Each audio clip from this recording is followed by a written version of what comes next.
ఇప్పుడు కేవలం 7999K up to 10 kgs వరకు బరువు తగ్గి అధిక బరువు నుంచి వచ్చే ప్రధాన సమస్యలను దూరం చేసుకోండి. రిషబ్ శెట్టి కష్టానికి ఫలితం దక్కింది. షూటింగ్ టైంలో ఎన్నో ఇబ్బందులు ఆటంకాలను ఫేస్ చేశారు. ఒకనొక టైంలో సినిమా అనుకున్న టైంకి వస్తుందా రాదా అన్న డౌట్ కూడా వచ్చింది. వీటన్నింటికి బాక్సాఫీస్ సమాధానం ఎలా చెప్పిందో చూసేద్దామా. 20 కోట్ల బడ్జెట్ తో రూపొందిన కాంతారా 300 కోట్లకు పైగా గ్రాస్ కలెక్ట్ చేసింది.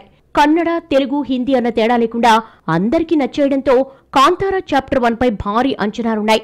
అయితే ఊహించినంత హైప్ రాకపోవడంతో సినిమా రిజల్ట్ పై అనుమానాలు ఏర్పడ్డాయి. వీటన్నిటినీ పటాపంచలు చేస్తూ బాక్సాఫీస్ వద్ద 12 రోజుల్లో 650 కోట్ల గ్రాస్ కలెక్ట్ చేసింది. నార్త్ ఆడియన్స్ కు కాంతారా చాప్టర్ 1 బాగా నచ్చేసింది. శని ఆదివారాల్లో హిందీ బెల్ట్ లో 28 కోట్లకు పైగా నెట్ కలెక్ట్ చేయడంతో 11 రోజుల్లో 142 కోట్ల నెట్ కలెక్ట్ చేసింది. హోంబలే మూవీస్ సొంతంగా సినిమా రిలీజ్ చేయడంతో ఎంత కలెక్ట్ చేస్తే హిట్ అవుతుందో అని చెప్పడానికి లేదు. సినిమాకున్న మార్కెట్ వాల్యూ బట్టి చూస్తే 300 కోట్లు షేర్ కలెక్ట్ చేస్తే చాలు.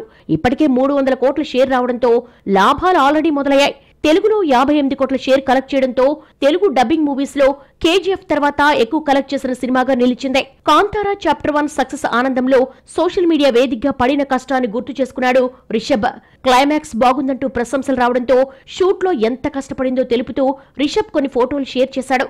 క్లైమాక్స్ సమయంలో కాళ్లు పూర్తిగా వాచిపోయాయని, మీరందరూ ప్రశంసిస్తున్న సన్నివేశాల వెనుక ఎంతో శ్రమ, అలసిపోయిన శరీరం ఉందన్నారు. నమ్మిన దైవశక్తి బ్లెస్సింగ్స్ వల్లనే ఇది సాధ్యమైందన్నారు రిషబ్.